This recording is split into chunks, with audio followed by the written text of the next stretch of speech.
ನಮಸ್ಕಾರ ಫ್ರೆಂಡ್, ನಮ್ಮ channel subscribe ಆಗಿ ಹಾಗೆ ಲೈಕ್ ಮಾಡಿ. ಫ್ರೆಂಡ್, 1,00,000 ಮುಖ್ಯಮಂತ್ರಿ ಬಹುಮಹಡಿ ಕಟ್ಟಡ 1 BHK ಫ್ಲ್ಯಾಟು ಈ ರಾಜೀವ್ ಗಾಂಧಿ ವಸತಿ ನಿಗಮದಿಂದ. ಈ ಏನು 1 BHK ಫ್ಲ್ಯಾಟರು ಬ್ಯಾಂಕಲ್ಲಿ ಲೋನ್ ಮಾಡಿಸ್ಕೊಂಡಿರ್ತಾರಲ್ಲ, ಈ ರಿಜಿಸ್ಟ್ರೇಷನ್ ಮಾಡಿಸ್ಕೊಂಡು ಬ್ಯಾಂಕಲ್ಲಿ ಲೋನ್ ಮಾಡಿಸ್ಕೊಂಡು EMI ಕಟ್ಕೊಂಡು ಹೋಗ್ತಾ ಇರ್ತಾರಲ್ಲ, ಅಂಥವ್ರಿಗೆ ಸರ್ಕಾರದಿಂದ ಬಡ್ಡಿ ಸಹಾಯಧನ ಬಿಡುಗಡೆ ಮಾಡಿದ್ದಾರೆ. ಬಿಡುಗಡೆ ಅಂದರೆ ಅರ್ಜಿ ಕರೆಯಲಾಗಿದೆ.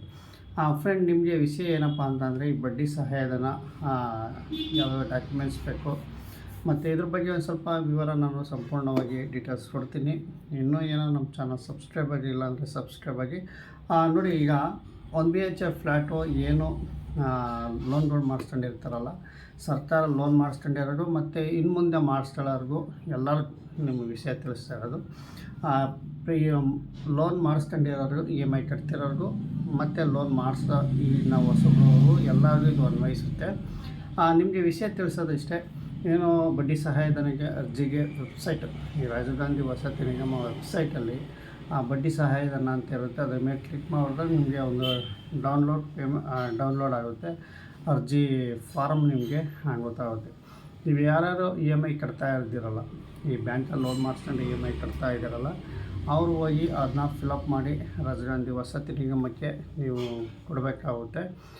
ಫ್ರೆಂಡ್, ಇಲ್ಲಿ ದಾಖಲಾತಿಗಳು ನಿಮಗೆ ಬೇಕಾದರೆ ಆಧಾರ್ ಕಾರ್ಡ್ ಇರ್ಬೋದು, ತಾತ್ಕಾಲಿಕ ಹಂಚಿಕೆ ಪತ್ರ ಆಗಿರ್ಬೋದು, ಮತ್ತು ನೀವು ಅರ್ಜಿ ಹಾಕಿರ್ತೀರಲ್ವ, ಅರ್ಜಿ ನಂಬರ್ಗಳು ಬೇಕಾಗುತ್ತೆ. ಮತ್ತು ನೀವು ಏನೋ ಸ್ವಾಧೀನ ಪತ್ರ ಇದ್ದರೆ ಅದನ್ನು ತಗೊಂಡೋಗಿ, ಮತ್ತು ನಿಮ್ಮ ಬ್ಯಾಂಕಲ್ಲಿ ಲೋನ್ ಡೀಟೇಲ್ಸ್ ಏನಿದೆ ಎಲ್ಲ ತಗೊಂಡೋಗಿ ನೀವು ಅರ್ಜಿ ಫಿಲಪ್ ಮಾಡಿಬಿಟ್ಟು ನೀವು ಅಲ್ಲಿ ರಾಜೀವ್ ಗಾಂಧಿ ವಸತಿ ನಿಗಮಕ್ಕೆ ನೀವು ಕೊಡಬೇಕಾಗುತ್ತೆ.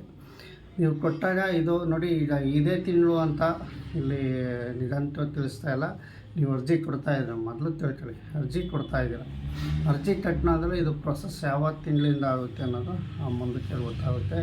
ಈಗ ನೀವು ಅರ್ಜಿ ಹಾಕೋದು, ಈಗ ನಾವೊಂದು ಫ್ಲ್ಯಾಟು ತಗೊಬೇಕು ಅಂದರೆ ಮೊದಲಿಗೆ ನಾವು ಯಾವ ಥರ ಅರ್ಜಿ ಸಲ್ಲಿಸಿ ಆಮೇಲೆ ಸೆಲೆಕ್ಟ್ ಆದಮೇಲೆ ನಮಗೆ ಮೆಸೇಜ್ ಯಾವ ಥರ ಬರುತ್ತೋ, ಇದು ಅಷ್ಟೇ. ನೀವು ಮೊದಲಿಗೆ ನೀವು ಅರ್ಜಿ ಸಲ್ಲಿಸ್ತೀರ, ಏನು ಬಡ್ಡಿ ಸಹಾಯಧನಕ್ಕೆ ಅರ್ಜಿ ಸಲ್ಲಿಸ್ತೀರ. ಅರ್ಜಿ ಸಲ್ಲಿಸಿದಾಗ ಇದು ಯಾವ ತಿಂಗಳಲ್ಲಿ ಪ್ರೊಸೆಸ್ ಆಗುತ್ತೆ ಅನ್ನೋದು ನೋಡಬೇಕು. ಬಟ್ ಇಲ್ಲಿ ಮಾಹಿತಿ ಪ್ರಕಾರ ಏನು ಬಡ್ಡಿ ಸಹಾಯಧನ ಈಗ ನೀವು ಯಾವ ಡೇಟಿಂದ ಕೊಡ್ತೀರೋ ಆ ಡೇಟಿಗೆ ಇದು ಕಂತುಗಳಲ್ಲಿ ಆ್ಯಡ್ ಆಗುತ್ತೆ ಅಂತ ತಿಳಿಸ್ತಾ ಇದ್ದಾರೆ. ಅಂದರೆ ಸರ್ಕಾರ ಯಾವ ಡೇಟಿಗೆ ನಿಮಗೆ ಬಡ್ಡಿ ಸಹಾಯಧನಕ್ಕೆ ಹಣ ಬಿಡುಗಡೆ ಆಗುತ್ತೋ ಅಲ್ಲಿಂದ ಇದು ಆ್ಯಡ್ ಆಗಿ ಸುಮಾರು 10 ವರ್ಷ ಕಾಲ ಇದು ನಿಮಗೆ ಆ್ಯಡ್ ಆಗುತ್ತೆ. ನೀವು 15 ವರ್ಷ ನೀವು EMI ಹಾಕ್ಸ್ಕೊಂಡಿದ್ರು, ಈ ಸರ್ಕಾರ ಕೊಡೋದು ಮಾತ್ರ 10 ವರ್ಷ ಮಾತ್ರ. ಹಾಗಾಗಿ ನಿಮಗೆ 10 ವರ್ಷಕ್ಕೆ ಮಾತ್ರ ಇದು EMI ಇರುತ್ತೆ ಅಂತ ನಾನು ತಿಳಿಸ್ತಾ ಇದ್ದೀನಿ. ಮತ್ತು ನಿಮ್ಗೆ ಜಾಸ್ತಿ 15 ವರ್ಷ ನಾವು ಲೋನ್ ಮಾಡಿಸ್ಕೊಂಡಿದ್ದೀವಲ್ಲ, ಹಿಂದೆ ಸುಮಾರು ಜನ 15 ವರ್ಷ ಮಾಡ್ಕೊಂಡಿರೋ ಇರ್ತಾರೆ, 20 ವರ್ಷನೂ ಮಾಡ್ಕೊಂಡಿರ್ತಾರೆ. ಅವ್ರಿಗೆ ಯಾಕಪ್ಪ ಅಂದರೆ ಅವ್ರಿಗೆ ಇದು ಮಾಹಿತಿ ಗೊತ್ತಿರಲ್ಲ. ಅವಾಗಿನ್ನೂ ಸರ್ಕಾರ ಈ ಬಡ್ಡಿ ಸಹಾಯಧನ ಬಿಡುಗಡೆ ಮಾಡಲಿಲ್ಲ. ಬಟ್ ಈ ಬಡ್ಡಿ ಸಹಾಯನ ಬಿಡುಗಡೆ ಮಾಡಿದಾಗ ಕೇವಲ 10 ವರ್ಷದೊಳಗೆ ಇರೋರು ಮಾತ್ರ ಇದು ಅನುಕೂಲ ಆಗುತ್ತೆ. ಬಟ್ ಈಗ ನೀವು ಅರ್ಜಿ ಸಲ್ಲಿಸಾದ್ಮೇಲೆ ನಿಮಗೆ ಯಾವ ತಿಂಗಳಲ್ಲಿ ಇದು ಯಾಡಾಗುತ್ತೆ ಬಡ್ಡಿ ಸಹಾಯಧನ 3%ಇಂದ 5% ಒಳಗೆ ಇದು ಬಡ್ಡಿ ಸಹಾಯಧನ ಏರ್ಪಟ್ಟಾಗುತ್ತೆ ಅಂತಲೇ ತಿಳಿಸ್ಬೋದು. ಫ್ರೆಂಡ್, ನಿಮಗೆ ಏನು ಇದು ಯಾವ ತಿಂಗಳಿಂದ ಆಗುತ್ತೆ ಅನ್ನೋದು ನಿಮಗೆ ಎಲ್ಲ ಅರ್ಜಿ ಕೊಟ್ಟ ನಂತರ ನಿಮಗೆ ಸ್ವಲ್ಪ ತಿಂಗಳಲ್ಲೇ ನಿಮ್ಗೆ ಗೊತ್ತಾಗುತ್ತೆ. ಈಗ ನೀವು ಅರ್ಜಿ ಸಲ್ಲಿಸ್ಬೇಕಾಗುತ್ತೆ. ಯಾರ್ಯಾರು EMI ಕಟ್ತಾ ಇದ್ದೀರೋ ಅವರೆಲ್ಲ ರಾಜೀವ್ ಗಾಂಧಿ ವಸತಿ ನಿಗಮಕ್ಕೆ ಹೋಗಿ, ನೀವು ಸುಮಾರು ಜನ ಇವತ್ತು ಕೊಟ್ಟಿದ್ದಾರೆ, ಸಾಕಷ್ಟು ಜನ ಹೋಗಿ ಕೊಟ್ಟು ಬಂದಿದ್ದಾರೆ. ಏನು ಇದು ಸುಮಾರು ಜನ ನೆಲಗುಳಿಯರು ಸ್ವಾಧೀನ ಪತ್ರ ಅಕ್ಕಿ ಎಲ್ಲ ಇಸ್ಕೊಂಬಂದು ಹಂಗೆ ಅದನ್ನು ಸಹ ಕೊಟ್ಟು ಬಂದಿದ್ದಾರೆ.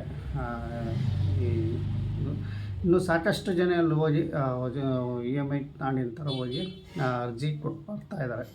ಈ ಅರ್ಜಿ ಫಿಲಪ್ ನಿಮ್ಗೆ ಗೊತ್ತಾಗುತ್ತೆ. ಫಿಲಪ್ ಮಾಡ್ಕೊಂಡು ಅಲ್ಲೇ ನೀವು ಅಲ್ಲಿ ಯಾರು ಆಫೀಸಲ್ಲಿದ್ದಾರೆ ಅವ್ರ ಕೈಲಿ ಕೊಟ್ಟು ನೀವು ಬರಬೇಕಾಗುತ್ತೆ ಅಂತ ನಾನು ತಿಳಿಸ್ತೀನಿ. ಫ್ರೆಂಡ್, ಇಷ್ಟು ಬಡ್ಡಿ ಸಹಾಯಧನ ಬಗ್ಗೆ ನಿಮಗೆ ಸಂಕ್ಷಿಪ್ತವಾಗಿ ಮಾಹಿತಿ ನಾನು ಕೊಟ್ಟಿದ್ದೀನಿ. ಏನು ನೀವು ಅರ್ಜಿ ಕೊಟ್ಟ ನಂತರ ನಿಮಗೆ ಯಾವ ತಿಂಗಳಲ್ಲಿ ಆ್ಯಡ್ ಆಗುತ್ತೆ ಅನ್ನೋದು ಮುಂದಕ್ಕೆ ಗೊತ್ತಾಗುತ್ತೆ. ಅದ ನಂತರ ನಿಮಗೆ 10 ತಿಂಗಳು ಮಾತ್ರ ಇದು ಅನ್ವಯಿಸುತ್ತೆ. ಮತ್ತು ನೀವು ಯಾವ ತಿಂಗಳಿಂದ ಹಿಂದೆ ನೀವು ಒಂದು ವರ್ಷ ಆಗಿರ್ತೈತೆ ಅಂತೇಳಿ, ಹಿಂದೆ 1 ವರ್ಷ ನೀವು ತಗೊಂಡಿರ್ತೀರ, ಆ 1 ವರ್ಷದಿಂದನೂ ಇದು ಬರೋಲ್ಲ ನಿಮಗೆ. ಇದು ನಿಮಗೆ ಈ ತಿಂಗಳು ಅರ್ಜಿ ಕೊಟ್ಟರೆ ಸರ್ಕಾರದವರು ಮುಂದಿನ ತಿಂಗಳಿಗೆ ಹಣ ಬಿಡುಗಡೆ ಮಾಡಿದ್ರೆ ಅದು ನೆಕ್ಸ್ಟ್ 10ತಿಂದನೇ ಆ್ಯಡ್ ಆಗುತ್ತೆ. ಹಳೇದೆಲ್ಲ ಇರೋಲ್ಲ. ಒಂದು ವರ್ಷದಿಂದ 10 ತಿಂಗಳು ನೀವು EMI ಕಟ್ಟಿರ್ತೀರ ಅಂದ್ಕೊಳ್ರಿ. 10 ತಿಂಗಳು EMI ಕಟ್ಟಿದ್ರೆ ನಿಮಗೆ ಈ ತಿಂಗಳು ಆ್ಯಡ್ ಆಗುತ್ತೆ. ಅಂದರೆ 9 ತಿಂಗಳದ್ದು ಆ್ಯಡ್ ಆಗುತ್ತೆ. ಇನ್ನು 1 ತಿಂಗಳದ್ದು 10ನೇ ಕಂತು ಆ್ಯಡ್ ಆಗುತ್ತೆ. ಇನ್ನು 9 ತಿಂಗಳದ್ದು ನೀವು ಅದು ಬಡ್ಡಿ ಸಹಾಯಧನಕ್ಕೆ ಆಗಲ್ಲ. ಅಂದರೆ ನೀವು ಅರ್ಜಿ ಕೊಟ್ಟು ಈ ಡೇಟಲ್ಲಿ ಈಗ ಅರ್ಜಿ ಕೊಟ್ಟಿರ್ತೀರ.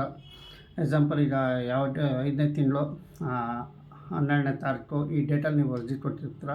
ಅದು ಮುಂದಿನ ತಿಂಗಳು ಆ್ಯಡ್ ಆಗುತ್ತೆ. ಅದು ಮುಂದಿನ ತಿಂಗಳಿಂದ ನಿಮಗೆ EMI ಸ್ಟಾರ್ಟ್ ಆಗುತ್ತೆ 10 ವರ್ಷನ ಅಂತ ನಾನು ತಿಳಿಸ್ತೀನಿ ಫ್ರೆಂಡ್. ಅದ್ರ ಮೇಲೆ ನಿಮ್ದು ಎಷ್ಟು EMI ತೀರೋಣ ಇದಾಗಿರುತ್ತೆ 10 ವರ್ಷದೊಳಗೆ ಮಾತ್ರ, ಅದ್ರ ಮೇಲೆ ಇರೋಲ್ಲ ಅಂತ ನಾನು ತಿಳಿಸ್ತೀನಿ ಫ್ರೆಂಡ್. 3%ಇಂದ 5%ವರೆಗೂ ಇದು ಬಡ್ಡಿ ಸಹಾಯಧನ ಆಗಿರುತ್ತೆ. ಬಟ್ ಇನ್ನೂ ಸುಮಾರು ಜನ ಸಾಕಷ್ಟು ಜನ ಕೇಳ್ತಾಯಿದ್ರು, ಸರ್ ನಾವು ಸುಮಾರು ನೀವು ವೀಡಿಯೋಗಳು ಇತ್ತೀಚೆಗೆ ತೆಗಿತಾ ಇಲ್ಲ, ಒಂದು ಕ್ಲಿಪ್ಪಲ್ಲಿ ತೋರಿಸಿ ನೀವು ವೀಡಿಯೋಗಳು ತಿಳಿಸ್ತಾಯಿದ್ದೀರ, ನೇರವಾಗಿ ವಿಡಿಯೋ ಮಾಡಿ ಅಂತಲೂ ಸಾಕಷ್ಟು ಜನ ಕಮೆಂಟಲ್ಲಿ ತೋರಿಸ್ತಾಯಿದೆ. ಖಂಡಿತವಾಗಿ ನೋಡಿ, ಈ ಕ್ಲಿಪ್ಪು ನಾನು ಒಂದೇ ಸರಿ ವಿಡಿಯೋ ಮಾಡಿ ತೋರ್ಸೋಕ್ಕಿಂತ, ಈಗ ಸೈಡಲ್ಲಿ ಹೇಳೋಕ್ಕಿಂತ ನಾನು ಸೈಡಲ್ಲಿ ನಿಂತ್ಕೊಂಡು ವೀಡಿಯೋಗಳು ಮಾಡಿ ತೋರಿಸಿದ್ರೆ ನಿಮ್ಗೆ ಅರ್ಥ ಆಗುತ್ತೆ ಅಂತ ಈ ಕ್ಲಿಪ್ ತೋರಿಸ್ತಾಯಿದ್ದೀನಿ ಫ್ರೆಂಡ್. ಇಲ್ಲಿನ್ನೂ ಸುಮಾರು ಜನ ಇಲ್ಲಿ ಕೇಳ್ತಾಯಿದ್ರಿ ನೇರವಾಗಿ ಇತ್ತೀಚೆಗೆ ಹೊಸ ವೀಡಿಯೋಗಳು ತೆಗೀರಿ ಅಂತ. ಖಂಡಿತವಾಗಿ ನಾನು ಒಂದು ಸ್ವಲ್ಪ ಬ್ಯುಸಿಯಲ್ಲಿದೆ. ಇನ್ನು ಸ್ವಲ್ಪ ಒಂದು 50 ಡೇಸಲ್ಲಿ ನಾನು ಫ್ರೀ ಆಯ್ತೀನಿ. ಮತ್ತು ಮುಂಚೆ ನಾನು ಯಾವ ರೀತಿ ನಿಮಗೆ 1 ಬೈ ಅಂದರೆ ಯಾವ ಕ್ಷೇತ್ರ, ಪ್ರತಿಯೊಂದು ಕ್ಷೇತ್ರದಲ್ಲೂ ಯಾವ ರೀತಿ ವೀಡಿಯೋ ಮಾಡ್ತೀನೋ ಅದೇ ರೀತಿ ಇನ್ನು ಮುಂದೆ ನಾನು ಖಂಡಿತ ಮಾಡ್ತೀನಿ. 1 ವೀಕು 2 ವೀಕು ನಂತರ ಮತ್ತೆ ನಾನು ಫುಲ್ಲು ವೀಡಿಯೋ ಮಾಡೋಕ್ಕೆ ಶುರು ಮಾಡ್ತೀನಿ. ಯಾಕೆಂದರೆ ಇನ್ನು ಮುಂದೆ ನಮಗೆ ಒಂದು ಸ್ವಲ್ಪ, ಯಾಕೆಂದರೆ ಊರಲ್ಲೊಂದು ಮನೆ ಕಟ್ಸೋ ಬ್ಯುಸಿಯಲ್ಲಿ ನಾನಿದ್ದೆ. ಹಾಗಾಗಿ ಈ ಕಡೆ ನಾನು ಅಷ್ಟೇ ಹೆಚ್ಚು ಗಮನ ಹರಿಸ್ತಿರ್ಲಿಲ್ಲ. ಅಂದರೆ ಇದ್ರ ಬಗ್ಗೆ ಮಾಹಿತಿ ಕೊಡೀನಿ, ಬಟ್ ವಿಡಿಯೋ ಶೂಟ್ ಆಗ್ತಿರಲಿಲ್ಲ. ಇನ್ನು ಮುಂದೆ ನಾನು ಖಂಡಿತವಾಗಿ ಎಲ್ಲ ಕಡೆನೂ ಹೋಗಿ ವಿಡಿಯೋ ಶುರು ಮಾಡ್ತೀನಿ. ಒಂದು 15 ಡೇಸ್ ನಂತರ ಎಷ್ಟು ನಮ್ಮ ರಾಜಮುಂದ್ರಿ ವಸತಿ ನಿಗಮದಲ್ಲಿ ಇಷ್ಟು ಫ್ಲ್ಯಾಟ್ ಇದ್ದಾವೆ, ಪ್ರತಿಯೊಂದು ಫ್ಲ್ಯಾಟ್ಗೆ ರೀಕೌಂಟ್, ಪ್ರತಿಯೊಂದು ಇದರಲ್ಲೂ ನಾನು ಹೋಗಿ ವಿಸಿಟ್ ಮಾಡಿ ನಿಮಗೆ ವಿಡಿಯೋ ಮಾಡ್ತಾಯಿರ್ತೀನಿ.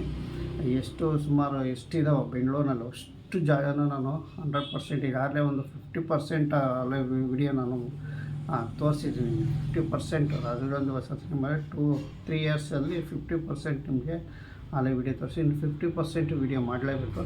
ಖಂಡಿತವಾಗಿ ಅದು ಮಾಡ್ತೀನಿ ಅಂತ ಹೇಳ್ತಾ ವಿಡಿಯೋ ಮುಗಿಸ್ತಾಯಿದ್ದೀನಿ ಫ್ರೆಂಡ್. ಇನ್ನು ಸುಮಾರು ಜನ ಕೇಳ್ತಾಯಿದ್ದಾರೆ ಬಿಳಿ ಜಾಜಿ. ಈಗ ನೋಡಿ, ಬಿಳಿ ಜಾಜಿದು ನಾನು ವಾರಕ್ಕೊಂದ್ಸರಿ ಆ ಕಡೆ ಹೋಗಿ ಬರ್ತಾಯಿರ್ತೀನಿ, ಬಟ್ ವೀಡಿಯೋ ನಾನು ತೆಗಿಯೋಲ್ಲ. ಯಾಕೆಂದರೆ ಆ ಜಾಗದಲ್ಲಿ ಕೆಲಸ ನಡೀತಾ ಇಲ್ಲ, ಕ್ಯಾಮ್ರಾ ಸಮೇತನೇ ಕಿತ್ಬಿಟ್ಟಾರೆ. ಹಾಗಾಗಿ ಅದು ಜಾಗದಲ್ಲಿ ನಾನು ಹೋಗಲ್ಲ. ಹಂಗಾಗಿ ನಾನು ಸಾಕಷ್ಟು ಜನ ಬಿಳಿ ಜಾಜಿದು ಸುಮಾರು ಜನ ಕೇಳ್ತಾಯಿದ್ದಾರೆ, ಬಿಳಿ ಜಾಜಿ ಈ ಥರ ಏನು ಸರ್ ಅಪ್ಡೇಟು ಅಂತ. ನಾನು ನೋಡಿ ವಾರಕ್ಕೊಂದ್ಸರಿ ಅವ್ರ ಕಡೆ ವಿಸಿಟ್ ಮಾಡ್ತೀನಿ. ಯಾವುದೋ ಒಂದು ವರ್ಕ್ ಮೇಲೆ ನಾನು ಅಲ್ಲಿ ಹೋಗ್ತಾ ಇರ್ತೀನಿ. ಹಾಗಾಗಿ ಖಂಡಿತವಾಗಿ ಬಿಳಿ ಜಾಜಿ ಆಗಿರ್ಬೋದು, ಗೋವಿಂದಪುರ ಆಗಿರ್ಬೋದು, ಇಲ್ಲಿ ಏನೂ ಅಷ್ಟು ಕೆಲಸ ಇಲ್ಲಿ ನಡೀತಾ ಇಲ್ಲ.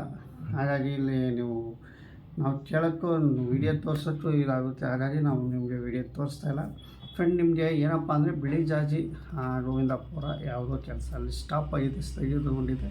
ಮತ್ತು ನೀವು ಕೇಳೋಕ್ಕೆ ಹೋದರೂ ನಾವು ತಿಳಿಸ್ತೀವಿ ಇದ್ರ ಬಗ್ಗೆ ಅಂತ. ಇನ್ನೊಂದು 3 ತಿಂಗಳು 6 ತಿಂಗಳು ಅಂತ ಹೇಳ್ತಾರೆ. ಹಾಗಾಗಿ ನಾವು ವಿಡಿಯೋ ಆಗಲ್ಲ. ಮತ್ತು ನಿಮಗೆ ಫುಲ್ ಡೇಟ್ ಅಪ್ಡೇಟ್ ನಮಗೆ ಖಂಡಿತವಾಗಿ ಕೊಡ್ತೀನಿ. ಈಗ ಗಾಣಿಗಳಿದು ಸುಮಾರು ಜನ ಈಗ ಎಲ್ಲ 2 BHF ಫ್ಲ್ಯಾಟು ಕೆಲಸ ಇಲ್ಲಿ ನಡೀತಾ ಇದೆ. ಗಾಣಿಗಳಿದು 2 BHF ಫ್ಲ್ಯಾಟು ಕೆಲಸ ನಡೀತಾ ಇದೆ. ಬಟ್ 1 BHF ಫ್ಲ್ಯಾಟು ಇದುವರೆಗೂ ಕೆಲಸ ಇರಲಿಲ್ಲ, 4 ವರ್ಷದಿಂದನೂ ಆಯಿತು. ಬಟ್ ಇವ್ರು ಏನು ಅಂತಂದರೆ 20ನೇ ತಾರೀಕು ಡೇಟಲ್ಲಿ ಇವರು ಎಲ್ಲ ಗಾಣಿಗಳೆಲ್ಲ ಒಗ್ಗೂಡಿ ಮಾತಾಡಬೇಕು ಅಂತ ಹೇಳಿದರೆ ಏನೋ ವಸತಿ ನಿಗಮದವರು ಕರೆದಿರುತ್ತೆ. ಡೇಟ್ 20ನೇ ತಾರೀಕು ಸುಮಾರು 2 ಗಂಟೆಯಲ್ಲಿ ಇದೆ ಅಂತ ತಿಳಿಸ್ತಾ ಇದ್ದಾರೆ.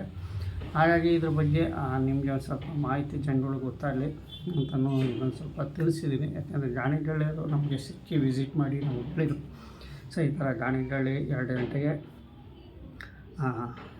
ಮೀಟಿಂಗ್ ಇದೆ, ಸ್ವಲ್ಪ ನಿಮ್ಗೆ ಹೇಳೋಕ್ಕಾಗುತ್ತಾ ಅಂತ ತಿಳಿಸೋರು. ಹಾಗಾಗಿ ನಾನು ಈ ವಿಡಿಯೋ ನಿಮಗೆ ಹೇಳ್ತಾಯಿದ್ದೀನಿ. 20ನೇ ತಾರೀಕು, ಇದೇ ತಿಂಗಳು 20ನೇ ತಾರೀಕು 2 ಗಂಟೆಗೆ ಗಾಣಿಗಳ್ಳಿ ಫಲಾನುಭವಿಗಳೆಲ್ಲ ಹೋಗಿ ಅಲ್ಲಿ ಮಾತನಾಡ್ಬೋದು. ಅರ್ಮೇನಿಯಾ ಎಲ್ಲ ಬರ್ತಾರಂತೆ ಅಂತ ನಿಮಗೆ ತಿಳಿಸ್ತೀನಿ. ಹೆಚ್ಚಿನ ಜನಸಂಖ್ಯೆಯಲ್ಲಿ ಹೋದರೆ ಉತ್ತಮ. ಯಾಕೆಂದರೆ 1 BHF ಫ್ಲ್ಯಾಟು ಹೆಚ್ಚಿನ ಜನಸಂಖ್ಯೆಯಲ್ಲಿ ಹೋದರೆ ಗಾಣಿಗಳ್ಳಿ ಕೆಲಸ ನಿಂತಿದೆ. ಇದ್ರ ಬಗ್ಗೆ ನಿಮಗೆ ಸಂಪೂರ್ಣವಾಗಿ